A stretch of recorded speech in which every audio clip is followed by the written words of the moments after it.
So hello friends, कैसे हो आप सब। आई होप आप सब बहुत ज़्यादा अच्छे होंगे और आप भी अपनी स्टडीज़ पे फोकस कर रहे होंगे। तो आज की वीडियो होने वाली है, जैसे आप सबको थंबनेल लिख के पता चल गया होगा, कि सेफेलोस्पोरिन की क्लासिफिकेशन विद ट्रिक मैं बताऊंगी।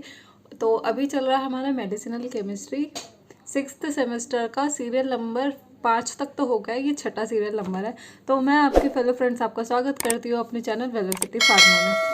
तो आज की क्लास मैंने बताई दी है सेफेलोस्पोरिन्स के ऊपर होने वाली है। सेफेलोस्पोरिन्स देखा जाए तो ये भी अंडर बीटा लैक्टम एंटीबायोटिक के अंदर आता है, और इससे पहले मैंने पेनिसिलिन की क्लासिफिकेशन आपको करा ही चुकी है।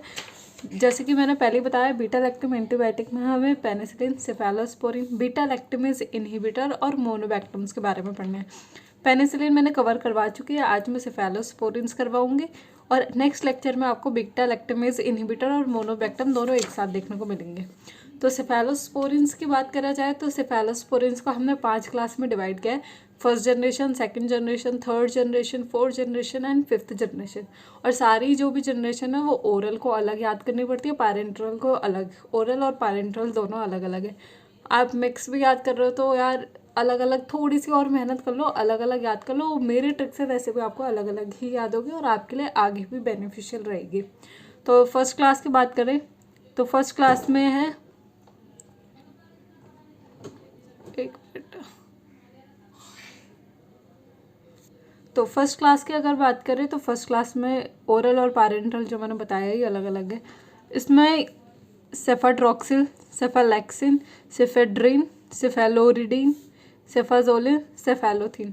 अब इसमें सेफेलोस्पोरिन की क्लासिफिकेशन सबसे ज़्यादा कंफ्यूजिंग क्लासिफिकेशन अभी तक की मेरे को लगी है, और मेरे को भी इसमें याद करने में बहुत ज़्यादा टाइम लगा था, क्योंकि सबके आगे sofa sofa sofa sofa sofa, किसी के भी आगे देखो सेफ सेफ सेफ सब, जितनी भी क्लासिफिकेशन है सबके आगे safe safe safe safe safe, तो कंफ्यूज हो जाओगे, समझ नहीं आएगा कौन सी ड्रग कौन सी क्लासिफिकेशन के ओरल थी या पैरेंट्रल थी। बट अभी कंफ्यूज नहीं होना है, अभी मैं आपको सब एकदम अच्छे से बताऊंगी। बस इस वीडियो को ध्यान से सुन लो, मेरे साथ साथ सुन लो, साथ में नोट्स बनाते रहना, और हाँ साथ में इसकी प्रैक्टिस करते रहना। अभी फर्स्ट जनरेशन की बात करें तो इसके अंदर आता है सेफाट्रॉक्सिल, सेफालेक्सिन, सेफेड्रिन, सेफेलोरिडीन, और पैरेंटल में सेफाजोलिन, सेफेलोथिन। ये आपको पता ही है, क्लासिफिकेशन में केडी त्रिपाठी के अकॉर्डिंग कराती हूँ। तो इसको याद करने की ट्रिक है ड्रॉक्सिल, लेक्सिन, जोलिन, लोथिन। अगर दो दो ड्रग याद कर लोगे तो भी इनफ है, और इसमें अगर याद करनी है तो इसकी ट्रिक है ड्रिन रिडिन। इसमें डी पहला आ रहा है, इसमें डी बाद में, ड्रिन रिडिन। ये थोड़ी सी आपको ध्यान में रखनी पड़ेगी। ड्रॉक्सिल, लेक्सिन, ड्रिन रिडिन, डॉक्सिन, लेक्सिन, ड्रिन रिडिन। इसके अंदर जोलिन, लोथिन। ठीक है। सेकंड जनरेशन क्लासिफिकेशन की बात करें तो इसमें आता है ओरल और पैरेंटल, सब में ओरल पैरेंटल है। सिफेरोक्साइम, सिफेरोक्साइम दोनों में कॉमन है। इसमें सेफेरोक्साइम एक्जिटिल, सेफाक्लोर, सेफाप्रोजिल, इसमें सेफेरोक्सिन, सेफोक्सिटिन, सेफामेंडोल। इसकी क्लासिफिकेशन में सेफेरोक्साइम दोनों में कॉमन है। इसमें याद करना आपको सेफाक्लोर प्रोजिल, क्लोरप्रोजिल, क्लोरप्रोजिल। और इसमें सिफोक्सिटिन, सेफामेंडोल, सिफोक्सिटिन, मेंडोल। ये ड्रग आपकी लास्ट में अकेली बच जाएंगे। अभी आपको लग रहा होगा कि क्लासिफिकेशन ये कोई ट्रिक है, ये तो लास्ट का बता रहे हो, बट ऐसा नहीं है। रुको, थर्ड जनरेशन की बात करी जाए तो थर्ड जनरेशन इम्पॉर्टेंट क्लासिफिकेशन हो जाती है। इसके अंदर मोस्ट यूज ड्रग आती है कह सकते हो, और इसमें सबसे ज़्यादा ड्रग भी है, तो मुश्किल होने वाली है। थर्ड जनरेशन को अभी मैं थोड़ी देर में बताती हूँ, इससे पहले मैं आपको बता देती हूँ फोर्थ जनरेशन। फोर्थ जनरेशन में कोई ओरल नहीं है, फिफ्थ जनरेशन में कोई ओरल नहीं है। फोर्थ जनरेशन की बात करें तो पैरेंट्रल, फिफ्थ में भी पैरेंट्रल। इसके अंदर आता है सिफेपाइम, सेफपिरोम। फोर्थ में इसके अंदर आएगा पाई, दोनों के अंदर आपको पाई मिलेगा। फोर्थ जनरेशन में पाई। अब ये मत सोचना 5 से पाई याद रख लो, नो, 5 से पाई कभी नहीं होगा, फोर्थ में पाई आएगा। और फिफ्थ जनरेशन की ड्रग जो है सिर्फ सेफ्टारोलिन, फोसामिल और सेफ्टोबिप्रोल, मिडोकरिल। आप इसकी ड्रग याद करोगे तो इसको आपको रोल मिलेगा, ROL, ROL। ये जो ड्रग है, ये जो पाई और रोल है, ये आपको बस इन्हीं क्लास में दिखेंगे। जितनी भी सेफेलोस्पोरिन की क्लासिफिकेशन है, ये किसी भी और जनरेशन में आपको कोई पाई वाली नहीं मिलने वाली, कोई रोल वाली नहीं मिलने। अगर आपको याद नहीं आ रहा, कोई ऑप्शनल भी है या ये आप खुद से लिख रहे हैं तो आप सेफ सेफ करके पाई अगर याद आ रहा है तो ये 4th जनरेशन की होगी, रोल 5th जनरेशन में आएगी। आपको इसकी थोड़ी बहुत प्रैक्टिस करनी पड़ेगी। मैंने स्टार्टिंग में भी बताया कि मेरे को भी सबसे ज़्यादा टफ यही लगी थी, मैंने भी प्रैक्टिस की। तो इसके अंदर पाई आएगा, इसके अंदर रोल आएगा। ये देखने में ईजी लगती है। अगर MCQ आ रहा है तब तो आप देखते ही बता दो कि पाई है, चलो 4th जनरेशन, अच्छा रोल है तो 5th जनरेशन। बट जब आपको लिखने की बारी आती है आपको सेफ याद आएगा और पाई याद आएगा, उसके आगे आपको याद नहीं आने वाला। तो इसलिए आपको थोड़ी सी प्रैक्टिस करनी पड़ेगी। 3rd जनरेशन की बात करें तो 3rd जनरेशन इसके अंदर आता है सिफिक्सिम, सेफ्डिनाइल, सेफ्टिब्यूटान, सिफपोडोक्सिम, प्रोक्सिटिल, सेफ्टामेट, पिविक्सोल।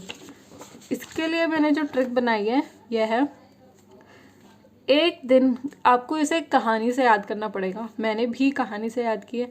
मैंने ये वाली ट्रिक अपनी बनाई है। पाई और रोल वाली तो बहुत फेमस है, आपको कहीं भी मिल जाएगी। बाकी सेफेलोस्पोरिन की क्लासिफिकेशन मैंने भी अपने टाइम पे बहुत ज़्यादा देखी थी, मेरे को कहीं मिली नहीं थी। तो ये मेरी खुद की ट्रिक है, ये मिलेगी नहीं। बस यही है कि आपको कहानी की तरह याद करना है। तो मेरे साथ याद करो। एक दिन फिक्स करके हमने डिनर पे बुलाया सेफ्टिब्यूटान ब्यूट। बूट्स पहनता ना, बूट्स खरीदने जाओगे तो बूट्स पहन के हमने बनाए पोडोक्सिम, खाने की चीज़ है पोडोक्सिम, पोडोक्स करके देना होगा, और मैट पे बिठा के खिलाया सबको। तो ऐसे याद करो, एक दिन फिक्स करके डिनर पे बुलाया, उसके बाद बूट्स पहन के हमने पोडोक्स बना के मैट पे बिठा के सबको खिलाया, ठीक है। वहीं अगर पैरेंटल की बात की जाए, पैरेंटल के अंदर आता है सेफ्टाजिडिंग, सेफ्टिजोक्सिम, सेफोपेराजोन, सेफ्ट्रैक्सोन, सिफोक्टाजिम। इसको भी आपको कहानी की तरह याद करना पड़ेगा कि एक बंदा है या एक लड़का है जिसका नाम है अजी। अजी ने जोखिम उठा के ओपेरा, आपके उसमें आता होगा ना ओपेरा मिनी ब्राउज़र, तो ये अजी ने जोखिम लेकर ओपेरा जोन से ट्राईएक्सोन, ट्राई मतलब 3, एक्सोन मतलब शाखाएं वगैरह जो भी होते हैं, तो 3 पैर वाला याद कर लो, 3 पैर वाला ओटा से ऑक्टोपस याद कर लो, 3 पैर वाला ऑक्टोपस मंगवाया। तो ऑक्टोपस का था 8 पैर होते हैं ना, तो याद करने के लिए आपको 3 रखना है कि अजी ने जोखिम लेके 3 पैर वाला ऑक्टोपस मंगाया है, ठीक है। तो 3 पैर ऑक्टोपस वाला रेयर वाला या इसी का डिनर बना देना है, वो आपकी मर्जी है। बट इसे ऐसे याद करना है। एक बार रिवीजन कर लो मेरे साथ। अभी 1st जनरेशन में सेफोट्रॉक्सिल ड्रग आप पढ़ लेना, मैं आपको बस ट्रिक के साथ एक बार रिवाइज करवा देती हूँ।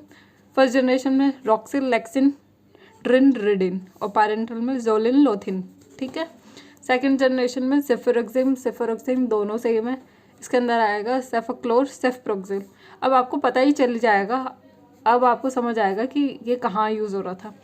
ये ड्रग न इसमें पाई है, न इसमें रोल है, न ये किसी कहानी में आ रहे हैं, इनका कोई इस्तेमाल नहीं है। ये ड्रग बस इसी क्लास में आएगी, ठीक है। सेफोक्लोर, सेफप्रोजिल, सिफोक्सिटिन, सेफामेंडोल। 3rd जनरेशन में ओरल की बात करें तो एक दिन फिक्स करके डिनर पे बुलाया, बूट्स पहन के हमने पोडोक्स बनाए और मैट पे बैठ के खाए, ठीक है।